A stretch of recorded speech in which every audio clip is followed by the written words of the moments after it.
오늘 우리에게 주신 하나님의 말씀은 여호수아 2장 15절에서 24절까지 말씀입니다. 라합이 그들을 창문에서 줄로 달아 내리니 그의 집이 성벽 위에 있으므로 그가 성벽 위에 거주하였습니다. 라합이 그들에게 이르되 두렵건대 뒤쫓는 사람들이 너희와 마주칠까 하노니 너희는 산으로 가서 거기서 사흘 동안 숨어 있다가 뒤쫓는 자들이 돌아간 후에 너희의 길을 갈지니라. 그 사람들이 그에게 이르되 내가 우리에게 서약하게 한 이 맹세에 대하여 우리가 허물이 없게 하리니 우리가 이 땅에 들어올 때에 우리를 달아내린 창문에 이 붉은 줄을 매고 내 부모와 형제와 내 아버지의 가족을 다 내 집에 모으라. 누구든지 내 집 문을 나가서 거리로 가면 그의 피가 그의 머리로 돌아갈 것이요 우리는 허물이 없으리라. 그러나 누구든지 너와 함께 집에 있는 자에게 손을 대면 그의 피는 우리의 머리로 돌아오려니와 내가 우리의 이 일을 누설하면 내가 우리에게 서약하게 한 맹세에 대하여 우리에게 허물이 없으리라 하니 라합이 이르되 너희의 말대로 할 것이라 하고 그들을 보내어 가게 하고 붉은 줄을 창문에 매니라. 그들이 가서 산에 이르러 뒤쫓는 자들이 돌아가기까지 사흘을 거기 머물매 뒤쫓는 자들이 그들을 길에서 두루 찾다가 찾지 못하니라. 그 두 사람이 돌이켜 산에서 내려와 강을 건너 눈의 아들 여호수아에게 나아가서 그들이 겪은 모든 일을 고하고 또 여호수아에게 이르되 진실로 여호와께서 그 온 땅을 우리 손에 주셨으므로 그 땅의 모든 주민이 우리 앞에서 간담이 높더이다 하더라. 아멘. 여리고 사람들에게 발각된 2명의 정탐꾼이 라합 덕분에 목숨을 건지게 되자 여리고성을 공격할 때 라합과 그의 가족이 피해를 입지 않게 해주겠다고 약속합니다. 본문 18절 말씀입니다. 우리가 이 땅에 들어올 때에 우리를 달아내린 창문에 이 붉은 줄을 매고 내 부모와 형제와 내 아버지의 가족을 다 내 집에 모으라. 라합의 집 창문에 붉은 줄을 메어놓고 가족들이 그 집에 모여 있으면 여리고성이 함락되는 날 살게 될 것이라고 말합니다. 이스라엘 백성이 출애굽할 때 6월절 어린 양의 피를 문설주에 바른 집은 죽음이 넘어가고 하나님께서 여리고성을 무너뜨릴 때에 붉은 줄이 있는 라합의 집에 모여있는 가족들은 죽지 않고 살았습니다. 그리고 예수님의 십자가 아래 모여있는 사람들도 심판의 날에 죽지 않고 영생을 얻게 될 것입니다. 이렇게 성경에 기록되어 있는 6월절 어린 양의 피, 라합의 붉은 줄, 예수님의 십자가 보혈은 구원과 관련된 사건이라는 공통점이 있습니다. 그래서 이 3가지 사건을 통해 우리가 어떻게 구원에 이를 수 있는지를 알 수 있는데 우리가 어떻게 하면 구원에 이를 수 있을까요? 약속을 믿음으로 구원에 이를 수 있습니다.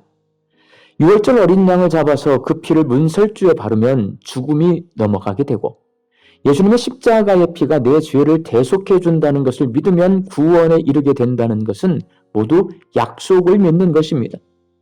생각해보면 어린 양의 피를 문설주에 바르는 행동이 죽음을 면케 해준다는 말은 미신적인 말로 들립니다. 그래서 믿기가 쉽지 않습니다. 그렇지만 그것이 하나님의 약속이고 모세가 그 말을 전하니 그 약속을 믿고 문설주에 어린 양의 피를 발랐을 때에 죽음이 이스라엘 백성을 넘어갔습니다. 예수님의 십자가 보혈이 내 죄를 대속해 준다는 말도 쉽게 믿기지 않는 말입니다. 그래서 많은 사람이 그 소리를 귀담아 듣지 않습니다. 그렇지만 그것이 하나님의 약속이고 하나님께서는 반드시 약속을 지키시는 분으로 신뢰하는 사람이 그 약속이 이루어질 줄 믿고 예수님의 복음을 받아들이고 믿을 때 구원에 이릅니다. 기생 라합도 마찬가지입니다. 창문에 붉은 줄을 매달아 놓으면 여리고성이 무너질 때 구원을 받는다는 말도 쉽게 믿어지지 않는 말입니다. 기생 라합에게 그동안 많은 남성들이 여러 가지 헛된 약속과 맹세를 했을 테지만 그 약속과 맹세는 전혀 지켜지지 않았습니다. 그래서 라합은 여전히 매춘부로 살고 있는 것입니다. 그런데 자기가 구해준 2 정탐꾼이 2가지를 명령합니다. 이 붉은 줄을 매라. 내 부모와 형제와 내 아버지의 가족을 다 내 집에 모으라. 그러면 여리고성이 무너질 때 구원을 얻을 수 있다라고 약속합니다. 라합이 창문에 붉은 줄을 매달아 놓고 자기 가족들을 모두 자기 집으로 모아야 합니다. 라합은 그들의 말대로 행동합니다. 붉은 줄을 창문에 매달아 놓고 가족들을 찾아다니며 자기가 부르면 자기 집으로 모이도록 설득합니다. 라합이 그렇게 약속을 붙들고 살았을 때에 그녀의 삶은 변합니다. 이제는 내춘부의 삶을 정리합니다. 언제 이 여리고성이 무너질지 모르기 때문입니다. 그래서 과거의 삶을 정리하고 여리고성이 무너질 때 구원받을 약속을 붙잡고 그렇게 조심해서 삽니다. 만일 라합이 붉은 줄을 매달지 않았거나 라합의 가족들 가운데 라합의 집에 모여있지 않은 사람은 구원을 얻지 못했을 것입니다. 약속을 믿고 그 믿음에 따라 행할 때에 구원에 이를 수 있습니다.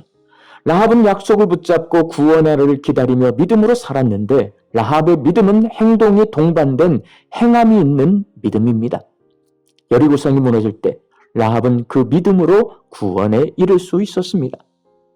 사랑하는 광주 양림교회 성도 여러분, 믿음은 정적인 것이고 행함은 동적인 것입니다. 그래서 우리는 자꾸 이를 구분하려는 성향이 있습니다. 믿음 따로, 행함 따로라고 생각하기가 쉽습니다. 그러나 믿음에는 반드시 행함이 뒤따릅니다.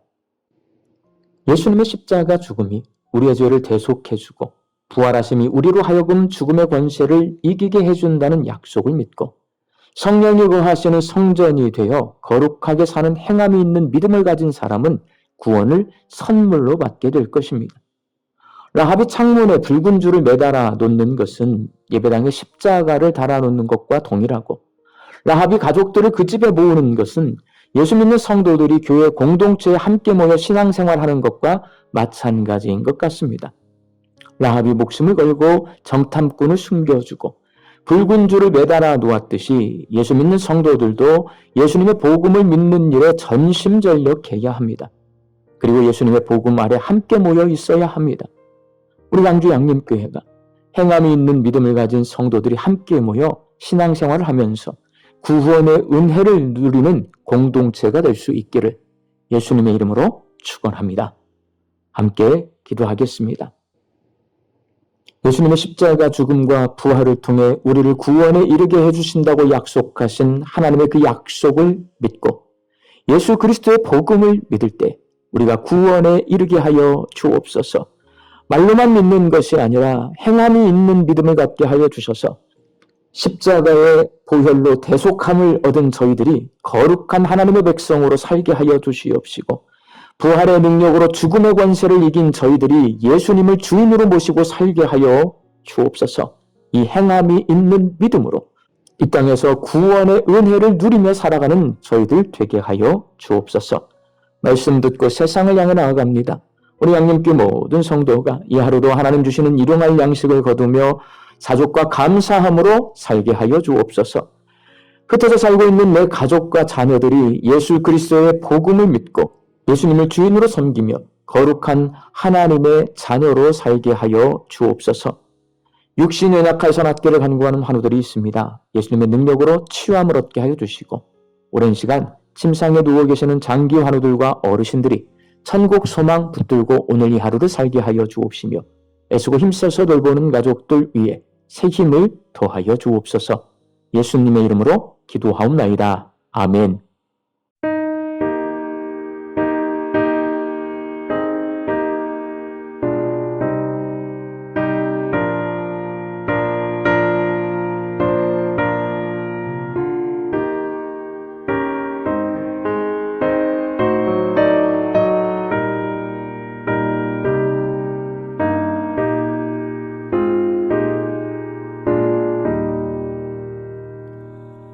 나 주의 도움 받고자 주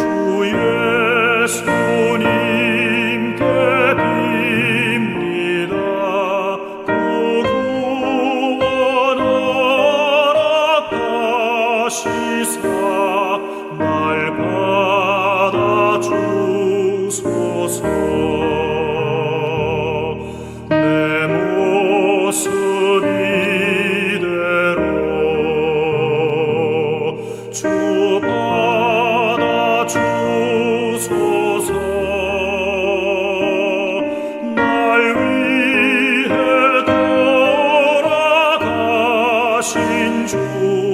날 받아 주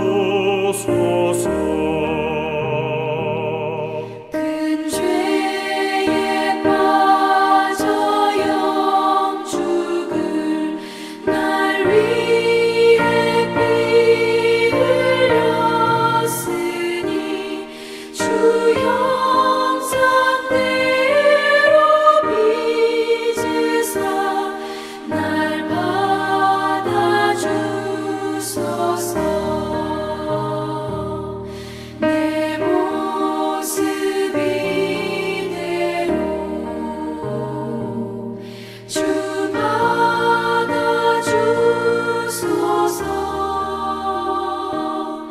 날 위해 돌아가신 주 날 받아주소서.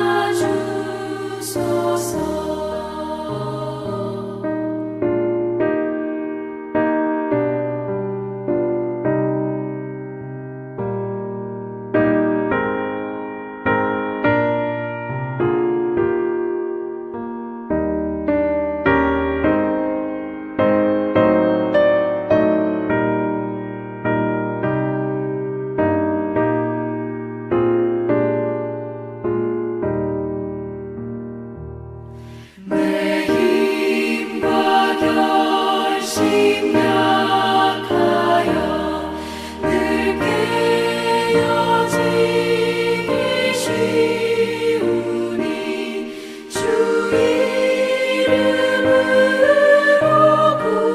구원해 날 받아주소서. 내 모습 이대로 주 받아주소서. 날 위해 돌아가신 주 날 받아주소서. 내 주님 서신 발 앞에 나 꿇어 엎드렸으니 그